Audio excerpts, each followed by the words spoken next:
Good morning students.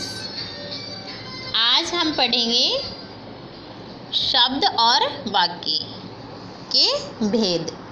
कल हमने एक पढ़ा था शब्द एवं वाक्य, हमारा लेसन था, लेकिन हमने शब्द के बारे में पढ़ा। शब्द क्या होते हैं? शब्द क्या होते हैं? वर्णों के व्यवस्थित क्रम को क्या कहते हैं? शब्द कहते हैं। यानी वर्णों को सही क्रम में लिखना ही क्या कहलाता है? शब्द।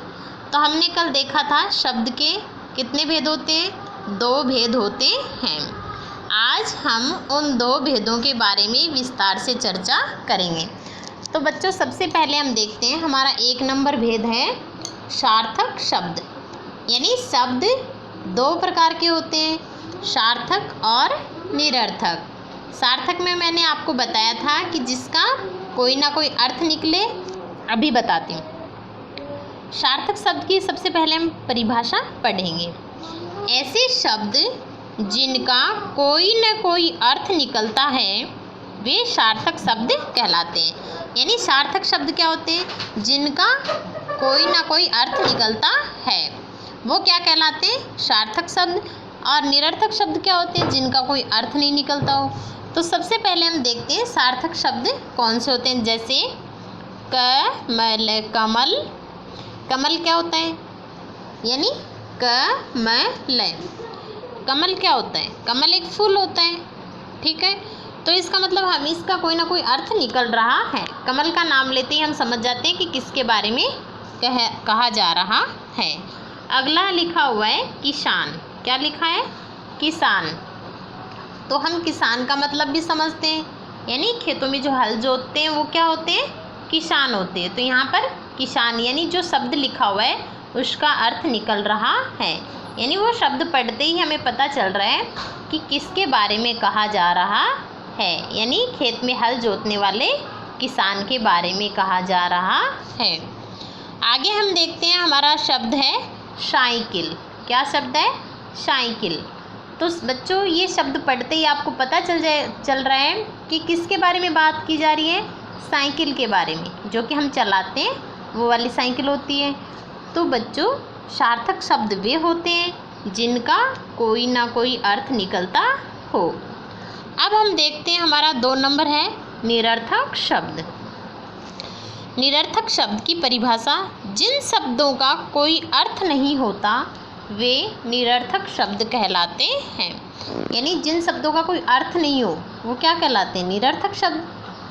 तो सबसे पहले हम देखते हैं, यहाँ पर हमारा शब्द लिखा हुआ है लय मैं क। तो बच्चों, आपको पता है लय मैं क लमक क्या होता है? आप समझते हो क्या? नहीं समझते, क्योंकि लमक कोई शब्द नहीं होता। ये क्या है? निरर्थक शब्द है। ये सार्थक शब्द नहीं है, क्योंकि इसका कोई अर्थ नहीं निकल रहा। तो लमक क्या हुआ? निरर्थक शब्द हुआ, क्योंकि इसका कोई अर्थ ही नहीं निकल रहा है। आगे हम देखते हैं नशा की।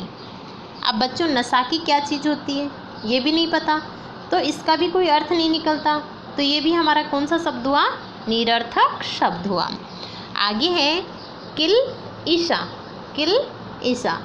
तो ये भी कोई शब्द नहीं है ऐसा जिसका कोई अर्थ निकले। इसका भी कोई अर्थ नहीं निकल रहा है।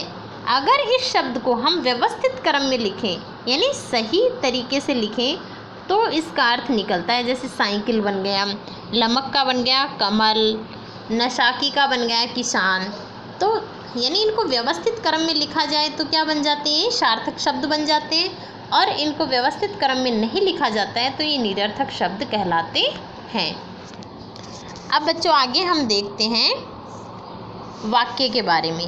यानी हमारा लेसन था शब्द और वाक्य। तो शब्द के बारे में हम पढ़ चुके हैं। अब हम देखते हैं कि वाक्य क्या होते हैं। सबसे पहले हम एक वाक्य देखते हैं। वाक्य क्या होते हैं? यानी वर्णों से शब्द बनते हैं, शब्दों से वाक्य बनते हैं। यानी एक से अधिक शब्द मिलकर क्या बनते हैं? वाक्य बन जाता है। तो सबसे पहले हम उदाहरण देखते हैं। है पानी में रही तैर बतख। है पानी में रही तैर बतख। तो बच्चों सबसे पहले हम देखते हैं वाक्य शब्द हमारे दो प्रकार के होते हैं, सार्थक और निरर्थक। उसी प्रकार वाक्य भी दो प्रकार के होते हैं, सार्थक वाक्य और निरर्थक वाक्य। यानी जिस वाक्य का कोई अर्थ नहीं निकलता हो, यानी जिस वाक्य को व्यवस्थित क्रम में नहीं लिखा जाए वो निरर्थक होता है, और जिसको व्यवस्थित क्रम में लिखा जाता है वो सार्थक वाक्य होता है। तो सबसे पहले हम देखते हैं, है पानी में रही तैर बतख। तो ये वाक्य क्या है, हमारा सही है क्या? नहीं, ये हमारा वाक्य सही नहीं है, क्योंकि यहाँ पर शब्दों को व्यवस्थित क्रम में नहीं लिखा गया है। आगे पीछे शब्दों को लिख दिया, तो इससे क्या हुआ, ये वाक्य हमारा सही नहीं है पानी में रही तैर बतख, ये वाक्य सही नहीं है। अब इसी वाक्य शब्दों को हम व्यवस्थित क्रम में लिखेंगे। जैसे सबसे पहले हम लिखेंगे बतख, उसके बाद लिखेंगे पानी, उसके बाद लिखेंगे तैर, उसके बाद लिखेंगे रही, उसके बाद है। यानी ये जो ऊपर शब्द दिए हुए हैं, इन्हीं शब्दों को अगर हम व्यवस्थित क्रम में सही क्रम में लिखेंगे तो हमारा वाक्य बनेगा बतख पानी में तैर रही है। नीचे वाला हम देखते हैं, रही है कर नृत्य माधुरी, ये भी हमारा वाक्य सही नहीं है।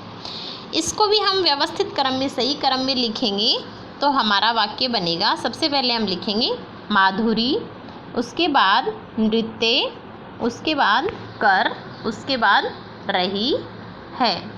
तो इससे हमारा वाक्य, यानी इन शब्दों को हमने सही क्रम में लिखा तो हमारा वाक्य बनेगा माधुरी नृत्य कर रही है।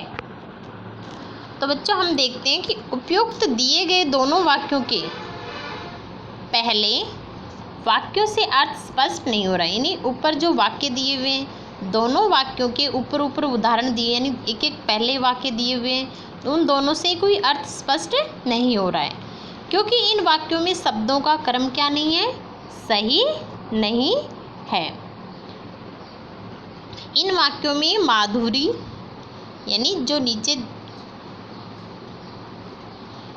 माधुरी और बतख के कार्यों के बारे में बताया जा रहा है। यानी नीचे जो लिखा हुआ है, बतख पानी में तैर रही है और दूसरा है माधुरी नृत्य कर रही है। यहाँ पर बतख और माधुरी का कार्य बताया गया, यानी काम बताया गया कि वो क्या कर रही हैं। तो ये हमारे क्या हुए, सार्थक वाक्य। और ऊपर वाले क्या हैं, ऊपर वाले दोनों में से जैसे दो ऊपर वाक्य हैं, उनमें ऊपर वाला निरर्थक है, नीचे वाला सार्थक है। फिर नीचे दो वाक्य हैं, उनमें ऊपर वाला निरर्थक है, नीचे वाला सार्थक है। यानी सार्थक वाक्य और शब्द वे होते हैं जिनको व्यवस्थित क्रम में लिखा जाए। अब हम देखते हैं कि वाक्य की परिभाषा क्या होती है। शब्दों का सार्थक समूह है, यानी शब्द होते हैं, उनका सही क्रम अगर एक समूह के अंतर्गत हम लिखेंगे तो वो हमारा क्या कहलाता है, वाक्य कहलाता है। यानी शब्द लिखने से नहीं होता, शब्दों का क्रम भी सही होना चाहिए। यानी शब्द कैसे होने चाहिए, हमारे सार्थक होने चाहिए। तो बच्चों वो क्या कहलाते हैं, वाक्य। यानी शब्दों का सार्थक समूह है वाक्य कहलाता है। तो बच्चों हमने पढ़ा शब्द और वाक्य। ये हमारा लेसन कंप्लीट हो चुका है। अगले वीडियो में हम इनके क्वेश्चन आंसर करेंगे।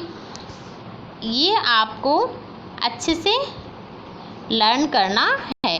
और जो भी परिभाषा, जैसे शब्द की परिभाषा, शब्द के भेद, सार्थक शब्द, निरर्थक शब्द और वाक्य, ये आपको याद करना है और बाकी आपको लर्न करना है। यानी जो भी मैंने दिया है इसे नोटबुक में नहीं करना, आपको सिर्फ क्या करना है, याद करना है। धन्यवाद।